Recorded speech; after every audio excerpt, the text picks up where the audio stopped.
Hello and welcome to another episode of Coach's Commentary. England and Australia headed to Lords after Edgbaston. The expectations were obviously very high because of the high drama and the pulsating finish that everybody watched at Edgbaston.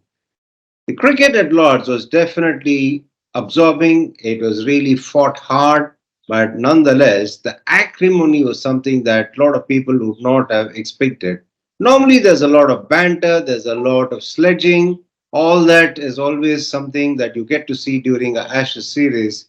But I think a lot of things went a little bit overboard in that particular Test match at Lords. So much so that even the members of the MCC got into the act. They had a little bit of an altercation almost with the Australian cricketers.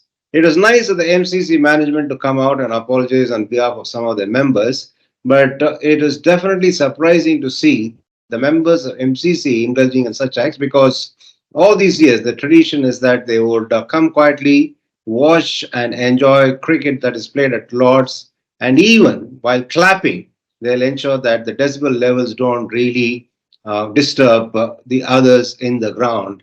They'll always be keen to be prim and proper, and it was as a result, it was surprising to see them get into some kind of skirmish with the Australian cricketers. But of course, such is the kind of emotions that run when an Ashes Test match is played, and especially one that is really fought hard, really sort of in the balance.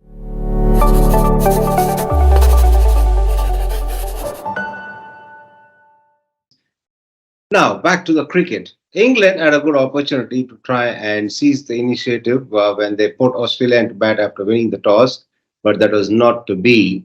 Australia did well enough to fight off the early setbacks they had, but England also resorted to some interesting and perplexing tactics. They resorted to bowling a lot of short stuff, and it is quite evident that they were looking to really get wickets more due to the batters playing their shots, mistiming them, and getting out, as against what we generally see Anderson and company do. They stick to bowling a fuller length, try to nick off batters, but this Lord's Test match was completely different. Steve Smith may not make you travel miles for his elegance or grace while at the batting crease, but if you're looking to restoke the embers in your belly, if you're looking to rekindle the fire that was in you and that is ebbing away, then you'd obviously want to go and watch Steve Smith because he's the one who fights hard. He just gets his hands dirty, to use a cliche, and delivers for Australia time and again. It was a critical phase of the game. It was also challenging conditions prevailing at Lords when he walked out to bat, but he fought hard and he was effective as always. He's got his own technique. There'll be a lot of quirks, there'll be a lot of ticks and tacks at the crease when he's out there. But what he does really well is to know how to respond to cricket deliveries that is bowled at him. And that's the reason he is probably one of the best in the business. As I said earlier, if you want to ensure that you don't lose the fight in you, if you want inspiration, you'd obviously go and see Steve Smith. And his knock, obviously, was instrumental in Australia putting up in excess of 400. Of course, contributions came from the later order batters as well. Travis Head doing well, getting another half century. And of course, Australia, when they finished batting the first innings, they knew that there's every chance that they're going to win the match. And they're also equally sure perhaps they'll not lose the test match because they got in excess of 400. But England, again, once again, was served well by Duckett. And he did well to get a half century in both the innings of the game. But again, Australia also resorted to a lot of short pitch stuff. And the problem was that Australia was again looking to do what England did to them. England did throw away a few wickets on the third morning, and there's a lot of criticism about the way the English batters got out, but that's what happens these days. Call it the baseball or call it the influence of the excessive T20 formats that cricketers of these generations play. And in their bid to get quick runs, if they get out, they get out. That's the way they look at it.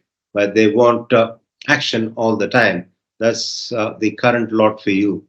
And as the test match went into the final stages, the final 2 days, things got worse and worse. Of course, in terms of Australia losing out on Nathan Lyon, who could not really take the field due to a calf injury sustained. That was unfortunate. But after that, on the final day, there are a lot of things that really went a little bit overboard. It was distasteful even for people watching it.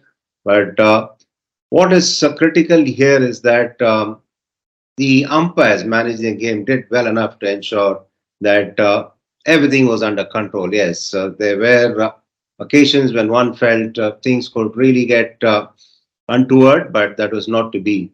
The main reason for that was the run out or the stumping of Bairstow. Obviously, there'll be a lot of arguments to and fro about it, but nonetheless, Alex Carey had every right to throw the ball at the stumps and get him out. And all this obviously might perhaps rubbed off the sheen of the test match and also of the great innings of Ben Stokes on the final day of the test match. It was entertainment, it was brutal hitting, but yet it was such an enjoyable spectacle. From nowhere, he almost gave a lot of hopes to the England dressing room and almost pulled up an heist on the final day at Lord's. But a mistimed shot obviously saw the back of him for Australia to roll over the tail enders quickly enough after his departure. As Pat Cummins obviously picked up wickets, as did Hazelwood in both the innings.